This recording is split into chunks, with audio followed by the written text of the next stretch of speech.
श्रीराम राम रामेति रमे रामे मनोरमे सहस्रनाम तत्तुल्यं రామనామ వరాననే.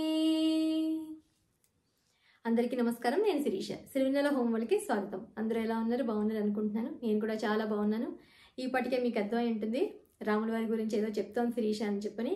అవును, అమ్మ ఉన్నారు కాబట్టి ఈరోజు నాకు అంటే ఇంకా మనకి రాబోయే 3 రోజుల్లోనే అంటే సోమవారం మనకి రాముల వారిది అయోధ్యలో రాముల వారిది విగ్రహ ప్రతిష్ఠ జరుగుతోంది అంగరంగ వైభవంగా. ఆల్రెడీ ఆ కోలాహలం మనకి ఎప్పటి నుంచో స్టార్ట్ అయింది. సో దాని గురించి ఇంకా ఏం చెయ్యాలి, అందరికీ అక్షంతలు ఇప్పటికి అందే ఉంటాయని అనుకుంటున్నాను. అక్షంతల్ని ఏం చేయాలి ఆల్రెడీ చాలామంది చెప్పే ఉంటారు. అమ్మ నాకు కొన్ని ముఖ్యమైన విషయాలు చెప్పారు. సో అవన్నీ ఇవాళ వీడియోలో మీ అందరికీ షేర్ చేద్దాం అనుకుంటున్నాను. శుక్రవారం అందుకనే కొంచెం స్పెషల్గా ఉండే వీడియో ఉంటుంది కాబట్టి చక్కగా పూజది చేసుకున్నాను. అలాగే ముగ్గది పెట్టాను, ఒక చిన్న పాట పాడతాను. దాంతోపాటు కనీసం ఇప్పటివరకు ఈ 14వ తారీఖు నుంచి 22వ తారీఖు లోపల మామూలుగా ప్రత్యేకించి ఏం రాముల వారి గురించి చేసుకోకపోయినా రాబోయే 3 రోజుల్లో ఏం చేసుకుంటే మంచిది అనేది ఈరోజు వీడియోలో మీ అందరికీ షేర్ చేద్దాం అనుకుంటున్నాను. నచ్చితే మాత్రం లైక్ చేయడం మర్చిపోద్దు. ఎవరికైనా యూజ్ అవుతుంది అనుకుంటే షేర్ కూడా చేస్తే హ్యాపీ అవుతాను. సో లేట్ చేయకుండా వీడియోలోకి ఇవన్నీ వెళ్ళి చూడడానికి ముందు మొదటిసారి మన ఛానల్ ఎవరైనా చూస్తుంటే కనుక ఛానల్ సబ్స్క్రైబ్ చేసుకోండి. పక్కనే ఉన్న బెల్ ఐకాన్ క్లిక్ చేసి ఆల్ క్లిక్ చేస్తే కొత్త వీడియోస్ పెట్టగానే మిస్ కాకుండా చూడగలుగుతారు. డిస్క్రిప్షన్లో కూడా లింక్స్ ఉంటే ఒకసారి చెక్ చేయండి. ఇన్స్టాగ్రామ్లో కూడా నాకు ఎవరైనా మెసేజ్ చేయాలనుకున్న వాళ్ళు తప్పకుండా చేయొచ్చు. మరి లేట్ చేయకుండా ఈరోజు రాముల వారి గురించి అలాగే అమ్మవారి పూజ అవి ఎలా చేసుకున్నాను అనేది వీడియోలోకి చూసేద్దాం. మనందరికీ తెలిసిందే 14వ తారీఖు నుంచి 22వ తారీఖు వరకు అయోధ్య రామ మందిరానికి సంబంధించిన ఏర్పాట్లు అవి జరుగుతున్నాయి. మనందరికీ అక్షంతలు పంచిపెడుతున్నారు. చాలామందికి అందరికీ తెలిసిందేను. కానీ రామ మందిరం మనకి ఎలా మనకి సాధించాం, మనం అక్షంతలు ఏం చేయాలి, దీపాలు ఏం పెట్టాలనేది ఈరోజు వీడియోలో చెప్దాం అనుకుంటున్నాను. మామూలుగా మనకి అయోధ్యలో రామ మందిరం కోర్టు కేసులో చాలా సంవత్సరాలు గడిచి 500 సంవత్సరాల తర్వాత మనం సాధించిన విజయం అనే చెప్పాలి. అందుకని ఇంత ఆర్భాటంగా ఇంత ఘనంగా మనం జరుపుకోవడానికి కారణం అది ఒక బ్లైండ్ మ్యాన్ అంటే ఒక బ్లైండ్ అడ్వకేట్ ఆయన వాదించి గెలిపించిన విషయం మనందరికీ కూడా తెలిసిందే. ఈ నెల 22వ తారీఖున విగ్రహ ప్రతిష్ఠ ఉంది మనకి మధ్యాహ్నం 12:30 ఆ టైంకి. ఆ టైం తర్వాత మనం అక్షంతల్ని ఎలా వాడుకోవాలనేది కూడా మన పెద్దవాళ్ళందరూ చాలామంది మనకి చెప్పారు. చాలామంది అనుకోవచ్చు మనకి విగ్రహ ప్రతిష్ఠ కాకుండానే మనకి అక్షంతలు ఎలా వచ్చాయి, ఇవి నిజమేనా అని చాలామందికి నాకు సందేహం ఉండేది. మా అమ్మగారు చెప్పేందుకు కూడాను విగ్రహ ప్రతిష్ఠ కూడా మనకి మన కోర్టు కేసు అంటే అక్కడ వేరేది ఉండడం వల్ల దానికి ఏదో తవ్వకాల్లో మనకి బాలరాముడు విగ్రహాలు దొరికిన తర్వాత కోర్టులో కేసు గెలిచిన తర్వాత అప్పుడు మనకి విజయం వరించినట్టు. అందుకనే అవి ఏంటంటే విజయ అక్షంతలు అని చెప్పని అక్కడ పురోహితులన్నీ మనకి ఆ రకంగా పంపిణీ చేశారు. యాక్చువల్గాను 500 సంవత్సరాల పోరాటం తర్వాత రాముని ఆలయ నిర్మాణానికి మనకి అవకాశం దక్కింది. అందుకనే ఆలయ నిర్మాణాన్ని చాలా విజయంగా భావించి అంటే మనకు అది ఒక అచీవ్మెంట్, బిగ్ సక్సెస్ అని చెప్పుకోవాలి. అందుకని ఆలయ నిర్మాణం జరిగిన తర్వాత బాలరాముని సన్నిధిని కలిగిన ఆలయ ప్రాంగణంలో విజయ అక్షంతలను అంటే మనం ఏవైతే బియ్యము, పసుపు, ఆవు నెయ్యి కలుపుతాం కదా, అవన్నిటినీ వేదమంత్రోచ్చరణ చేసి కలిపి ఇంటింటికి పంపించాలని చెప్పని అక్కడ వాళ్ళు సంకల్పించారట. సాక్షాత్తు అయోధ్య రాముడి వద్ద పూజలు అందుకుని తయారైన అక్షంతలు కాబట్టి అవి విజయ అక్షంతలు అని చెప్పని, అవి మనపై వేసుకోవడం వల్ల మనందరికీ విజయం లభిస్తుందని చెప్పని ఆ అక్షంతల యొక్క పూర్తి విషయం అనమాట. చాలామంది నిజంగా ఎక్కడెక్కడ వాళ్ళు ఎవరైనా ఇస్తున్నారో అనుకున్నాం, కానీ అక్కడి నుంచి మన అందరి ఇంటికి వచ్చాయో చెప్పని. అంటే వనవాసం అయిపోయిన తర్వాత రాముడు మళ్ళీ వెళ్ళినప్పుడు అక్కడ వాళ్ళందరూ విజయంతో అక్షంతలు ఆయన మీద జల్లుతూ స్వాగతం పలుకుతారు కదా, అందుకని చెప్పని ఇప్పుడు కూడా అలాగే మళ్ళీ రామ విగ్రహ ప్రతిష్టాపన మనకు జరగడం అది శుభసూచకం కాబట్టి అవి కూడా అక్షంతలు అలాగే మనం ఆయనకి ఇక్కడి నుంచే మనం సమర్పించినట్టుగా అవి మనకి ఆశీర్వచన అక్షంతల్లా మనం కూడా మనపై వేసుకోవాలని చెప్పని మనకు పెద్దవాళ్ళు ఇలాగే చెప్పారు. అంటే అక్షంతలు అనేవి ఏంటంటే క్షయము కానివి. రామరాజ్యం అక్షయంగా ఉండాలి ఎప్పుడును, మన దేశంలో రామరాజ్యం ఎప్పుడు అలాగే ఉండాలి అని మనందరం కోరుకుంటూ విగ్రహ ప్రతిష్ఠ రోజున అయోధ్య దగ్గరలో ఉండి అక్షంతలు స్వామివారి దగ్గర మనం ఆయన పాదాల దగ్గర వేయలేకపోయినా ఇంట్లోనే ఉండి అందులో అక్షంతలను కూడా పూజ గదిలో పెట్టుకుని చక్కగా రోజు రాముల వారికి సంబంధించిన ఏదైనా స్తోత్రం చదువుకోవడము, లేకపోతే శ్రీరామ రామ రామేతి అని చెప్పుకోవడం, లేకపోతే జై శ్రీరామ్ అని చెప్పని అనుకోవడం, మనకి ఏది తోస్తే అది ఆ అక్షంతల దగ్గర పువ్వు పెట్టి దండం పెట్టుకుని రాముల వారి ఫోటో దగ్గర పెట్టుకుని పూజించి మనం 14వ తారీఖున అవి మన శిరస్సుపై ధరించాలి. అది కూడా ఇంట్లో ఎవరైనా పెద్దవాళ్ళు ఉంటే కనుక వాళ్ళు మనల్ని ఆశీర్వదిస్తున్నట్టుగా రాముల వారి అనుగ్రహం మనందరిపై ఉండాలని ఆశీర్వదిస్తూ పెద్దవాళ్ళు మనకి వేస్తారు. యాక్చువల్గా మనకి ఇచ్చిన అక్షంతలు సరిపోకపోతే కనుక రోజు మనం ఏదన్నా రాముడికి సంబంధించిన రామరక్ష స్తోత్రమో, హనుమాన్ చాలీసానో, లేకపోతే ఇంకా రాముల వారి రామ చాలీసా ఉంది అవి అలా చదువుకుని చేతిలో అక్షంతలు పెట్టుకుని చదువుకున్న తర్వాత ఆ అక్షంతల్ని రామపాదాలకు ఒకసారి సమర్పించి మనం ఏవైతే మనకు అక్షంతలు ఈ అయోధ్య ప్రతిష్ఠ వాళ్ళ నుంచి వచ్చాయో అందులో కలుపుకొని ఎక్కువగా చేసుకుని ప్రతిరోజు పిల్లలకి వెయ్యేటప్పుడు మనం ఆఫీస్కి వెళ్ళేటప్పుడు మగవాళ్ళు వేసుకోవచ్చు.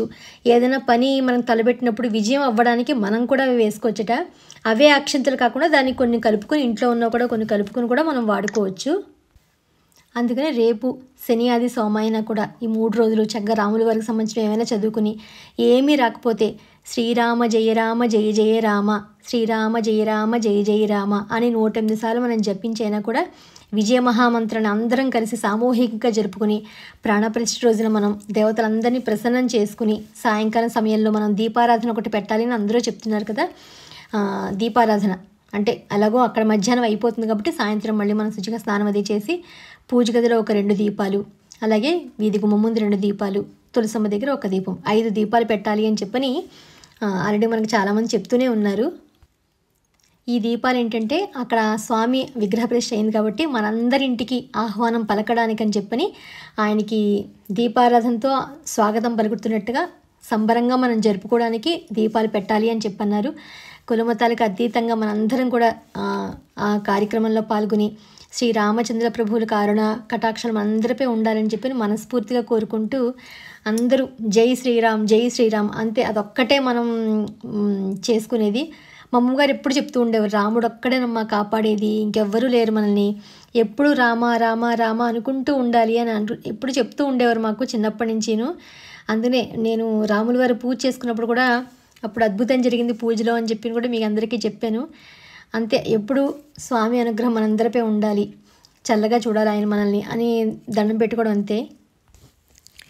నేను కూడా అలాగే ఇంట్లో కనకాంబరాలు కోసి మాల కట్టి రాముల వారి ఫోటోకి వేసి ఆ కిందే అక్షంతలు ఎప్పుడైతే ఇచ్చారో అప్పటి నుంచి అక్షంతలు అక్కడే పెట్టుకుని ఒక పువ్వు పెట్టుకుని దండం పెట్టుకుంటూ ఉంటాను. అంటే సాక్షాత్తు రాముల వారే మనకు పంపించారు మన ఇంటి దాకా. ఆయన ఆగమనం అంటే మనకి విగ్రహ ప్రతిష్ఠ రోజున ఆయన పాదాల దగ్గర వేసి మిగిలిన ఆయన ప్రసాదంగా తీసుకుని మన నెత్తిపేత మనం వేసుకుని ఆయన అనుగ్రహం మనందరిపై ఉన్నట్టు భావించి మనం చేసుకునేది కాబట్టి అక్షింతలకు కూడా అంత శక్తి ఉంది. ఎందుకంటే దీవించాలి అంటే అక్షింతలే మనం వాడతాం కాబట్టి రాముని దీవెనలు మన పెద్దవాళ్ళ దీవెనలు మనందరిపై ఎప్పుడూ ఉండాలని మనస్ఫూర్తిగా కోరుకుంటున్నాం. అందుకనే మనం ఆ అక్షింతల్ని అలా ఆ రోజున విగ్రహ ప్రతిష్ఠ అయిపోయిన తర్వాత ఇంట్లో పెద్దవాళ్ళతోటి వేయించుకోవడం కానీ, భర్త లేకపోతే ఇంట్లో పెద్దవారైతే వాళ్ళతోటి మన పిల్లలకి వేయించుకోవడం, ప్రతిరోజు కొన్ని వేసుకోవడం, అలా చేయడం వల్ల ఎక్కడికి వెళ్ళినా మనకి విజయం లభిస్తుంది. ఏ పని తలపెట్టినా మనకి విజయం కలుగుతుంది. అందులో ఎటువంటి సందేహము లేదు. ఇది పెద్దవాళ్ళందరూ చెప్పిన మాటే, నేను అదే చెప్తున్నాను అంతే.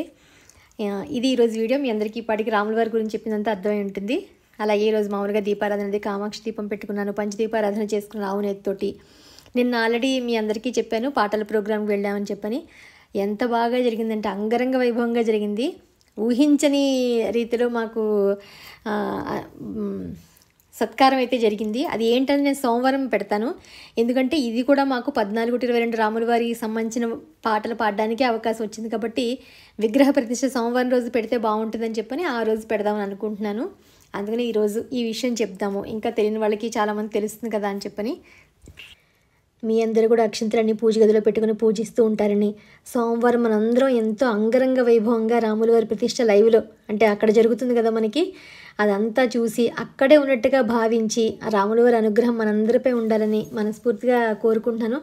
ఎందుకంటే ఇప్పుడే రావద్దని చెప్తున్నట్టు మా అమ్మాయి అయితే వెళ్ళాలి, మనం అయోధ్య వెళ్దామని ఏమో మరి ఎందుకు అంటుందో తెలియదు. ఎక్కువసార్లు అస్తమాట అడుగుతున్నా, అన్న వెళ్దాం నాన్నని. ఇప్పుడే వద్దని మోడీ గారు చెప్పారు కాబట్టి తొందరలో ఎప్పుడైనా కూడా అయోధ్య వెళ్ళి రాముల వారిని దర్శించుకోవాలని మనసు అయితే చాలా ఆత్రంగా ఉంది. ఎలా జరిగింది, ఎలా ఉంటుంది అని చెప్పని చూడాలనైతే ఉంది.